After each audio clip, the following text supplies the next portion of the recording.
Olá, queridos, graça e paz. Eu gostaria de falar algo muito importante nesse vídeo. Eu gostaria que você prestasse atenção.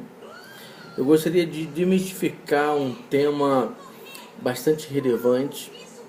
No finalzinho de 2017, eu fui convidado pela apresentadora do programa Reencontro, Ivelisse Cavalcante, para uma entrevista sobre o tema Igreja e Política, Política e Igreja. Quero mandar um abraço a Ivelisse Cavalcante, quero agradecer pela oportunidade, como também ao meu amigo Dr. Silva Neto, que me indicou para essa entrevista. Eu gostaria de alguns minutos nesse vídeo estar tentando desmistificar essa questão igreja política, política igreja, e também qual é a função, do cristão politicamente falando. Em primeiro lugar, eu gostaria de falar sobre a igreja instituição. Eu tenho entendimento que a igreja instituição, a missão objetiva da igreja não é política, não tem nada a ver com a política. O papel da igreja, o objetivo da igreja, a função da igreja é pregar o evangelho. Ide por todo mundo, e pregar o evangelho a toda criatura, batizando-a em nome do Pai, do Filho e do Espírito Santo de Deus. Então, o objetivo primário da igreja local ou da igreja instituição é pregar o evangelho, levar as boas novas aos perdidos. O objetivo é, através de Cristo Jesus, salvar as pessoas. Esse é o objetivo da igreja instituição. Agora, surge também uma outra indagação, que é a seguinte: o crente deve se envolver com política? O cristão deve se envolver com política? Eu gostaria de dizer, assim, de cunho muito pessoal, tá? Você não é obrigado a concordar com o que eu vou dizer, mas é aquilo que realmente eu acredito. Eu acho que o cristão não somente deve se envolver com as questões políticas, como tem responsabilidades também. Então, em nome de Jesus, nós precisamos saber do nosso papel como cidadão, desenvolver da melhor maneira possível. Você já reparou que todas as ações, sejam elas na área educacional, da área social, seja da segurança pública, todas as ações são norteadas pelo viés político?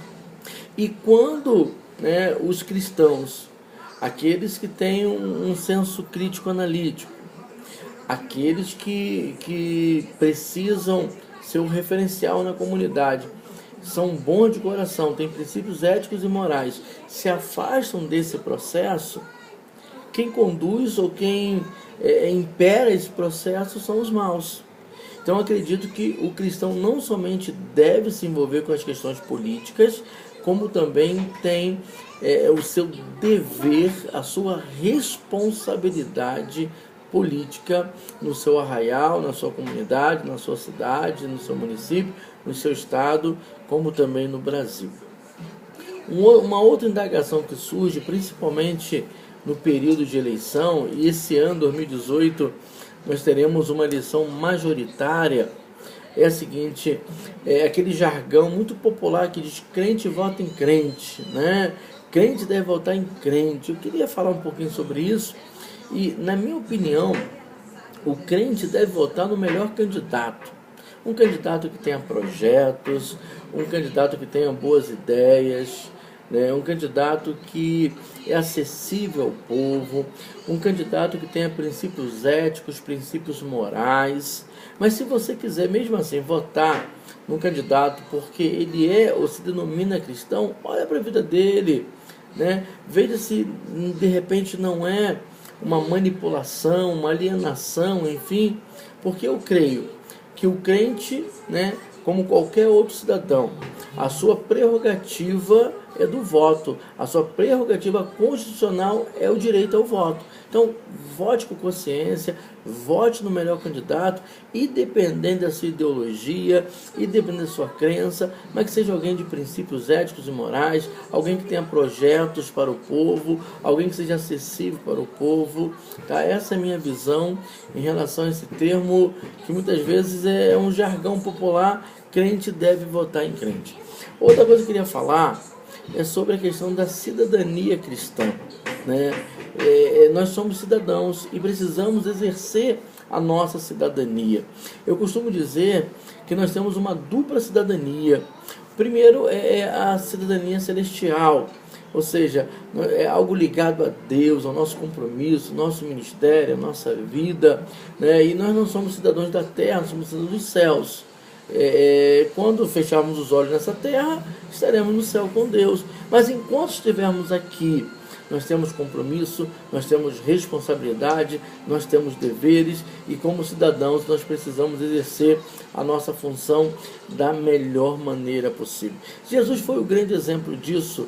Jesus veio com uma missão nobre, uma missão espiritual, salvar os perdidos. Mas enquanto Jesus andou nessa terra, Jesus ele foi exemplo de integridade moral, pessoal. Jesus foi exemplo de verdade, Jesus foi exemplo de justiça, Jesus exerceu a sua cidadania, né? E lá em Mateus 22, 21, dai a César o que é de César, dai a Deus o que é de Deus. Nós estamos num ano muito difícil, né? Num pleito majoritário, onde há uma descrença total sobre a questão política, há desvio, há corrupção, governadores sendo presos, presidente sendo acusado, né? Há uma manipulação, há uma alienação muito grande da mídia, da grande mídia. Mas olha só, em nome de Jesus, peça a Deus sabedoria, não vá para o senso comum, desenvolva o senso crítico, analítico na sua vida, vote, tente votar com a consciência maior, não venda o seu voto, exerça a sua função de cidadão com coerência, com equilíbrio, peça direção a Deus. Não fique constrangido de exercer a sua cidadania, não fique constrangido de fazer parte de uma política séria, de projetos sérios, dignos e que venha abençoar o nosso povo, a nossa comunidade. Deus abençoe, que Deus abençoe esse ano 2018, que seja um ano feliz, um ano abençoado, com consciência política. Vamos nos politizar, né? Vamos entender, né, as grandes polêmicas hoje do nosso país, a questão da previdência social, a questão do aborto, a questão da ideologia do gênero. Nós precisamos ter acesso às informações, conhecer, discutir, debater e ter a nossa posição, tá ok? Deus abençoe, feliz 2018 a todos, e que cada um de nós possa ter consciência política, não ser dominado pelos outros, não ser massa de manobra, mas ter uma consciência política e ter a nossa posição concreta em nome de Jesus. Que Deus nos abençoe em nome de Jesus. Deus abençoe a todos em nome do Senhor Jesus.